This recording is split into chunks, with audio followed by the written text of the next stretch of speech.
I'm sure I am no doubt part of a minority when I talk about how I think women that are naturally beautiful without the need of accessories or makeup or the hair kind of looking a certain way.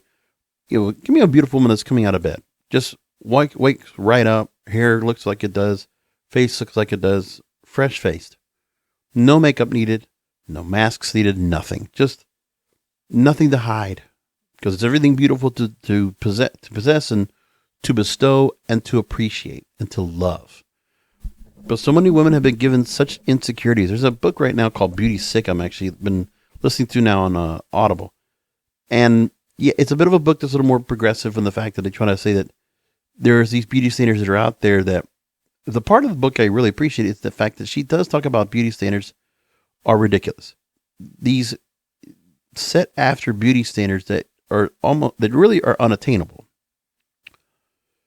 Because we'll need to realize, in order to be able to get the kind of looks that you see of women on television or influencers, the lack of food, the amount of work they do to, keep their skin a certain way, they think, oh, it's healthy eating and it's, having the right makeup to make themselves look, much more beautiful than they already are. But the truth is, they don't talk about the extra surgeries, elective, that are being done, the adjustments that can be done here and there in plastic surgery to let a woman feel or look almost look exactly as the way they did 10 years ago. Such a common thing. But women just feel they get this whole thought that they look at what's on camera and they're saying to themselves, man, you don't think about the airbrushing. You don't think about what's being done to adjust or tweak for women to go ahead and look like they do. And then you look at the part about, what they're wearing and what kind of, regimen they have of exercise and diet in order to be able to keep the figure. Because you have to understand, for some women that are able to keep the same figure for all these years, because they don't have anything else to do. They live to work out. They live to just eat nothing. And I mean eat nothing. And that's just not a way to live. But it happens so much. So Psychology Today put out a story about how makeup changes the way we're perceived. There's new research demonstrating the visual effects of cosmetics. And they take some points, some takeaways are that the persistence and ubiquity of makeup is due, at least in part, to its perceptual potency. So makeup is just essential. And it is the ultimate way to just enhance and really rejuvenate a woman's face.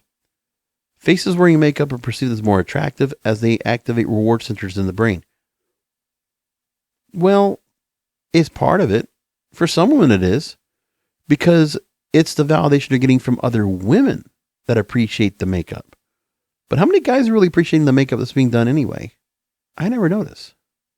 I don't. Now, when you look at a woman, and this is the thing I do think about, I always want to make a point that with some women, you might not realize the work that's being put into what a woman will do to accessorize, to make themselves look, have everything look right, match up. All the time they took to go and put themselves together. They appreciate that. They really take time, hours and hours, to make themselves look as good as they possibly can look, so they feel good about themselves. Because it's not so much for you, it's for them. So they feel like they are in the right gear, in the right materials. They have the right look in front of everyone. They're going to have all the confidence they want, and they're going to feel like they're ready to go out and have a great time. They also say that face up makes facial skin look even more even, in part by increasing contrast between the skin and adjacent facial features. So the part of women using makeup because the foundation might kind of even out their skin, the skin tone they might have, or the lack of skin tone they might have. Sure. I mean, with any woman that wants to wear gloss or lipstick, it's also for moisturizing for their lips. And if they feel like they're putting on eyelashes to enhance their eyes, to make them just stand out a bit more. But it doesn't necessarily have to be, but that's one of the things that are so important. So 2 physical measurements of skin evenness. Researchers found that the skin does indeed have greater physical homogeneity with makeup than without.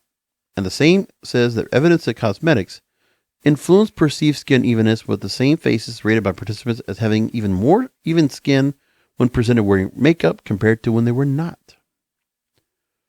So for women, it's one of those things they feel like they need to go and have that. So in the story, they also talk about now, why does the skin appear more even when makeup is applied only to the features? They say that the appearance of spots or wrinkles may be suppressed by the increase in facial contrast from cosmetics, and that makeup affects skin appearance not only through the application of products of the skin, but also modifying the visual context of the skin. For some women, they're going to just feel like they need to get put on makeup. That's fine. That's okay. But it was amazing how some women, they're going to want to feel they're going to have that because they feel like that's going to make them feel better about themselves, and that they need to have it. They just can't go out as well they do. And I get that part.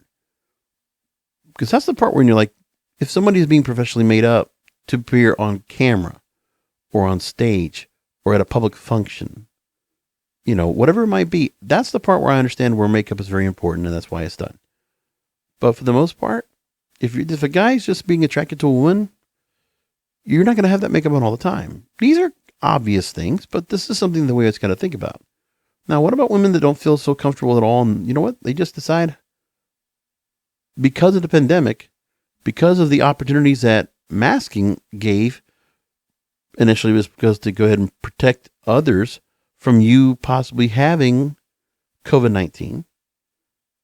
Right now you might see people that are out wintertime, flu season. People are getting sick. They're getting coughs. And they're doing a thing now where they are masking up more because of the fact that, there's a thing where I still see people that are masked up. It was during the summertime or when the weather was fine, but they're doing it just because. It's like it's now a social construct. It's a way to kind of socially mask and hide yourself. Keep yourself disguised when you go out. So if you're a woman that feels very insecure and you don't want to be seen as attractive, then you do this. You throw on a mask and you're not even noticed. Many insecure girls, young girls will do that a lot of times because they want to not be recognized and they don't want to be pointed out for their beauty. Something that can hide themselves. It happens a lot. People implicitly associate masked faces with psychological distance. Right, because the other part is that people want to be looked at as socially distant.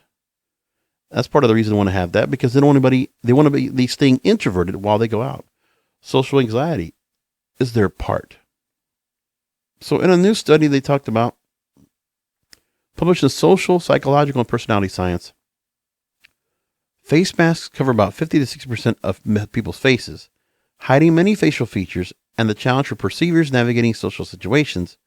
Encountering someone with a face mask when the person mask relies on facial cues to gauge people's emotions. So when you can't read body language, then you're making sure that someone can't read you to talk to you. And then you can stay hidden behind the mask. This is all something that's normal, but some people are very accepting of it when you see what goes on these days. But they show how people are looking at it. And the whole idea is that incidental cues can influence people's behavioral processes subconsciously. Mask wearing may have undesirable social consequences, but that's also because people want to do that on purpose.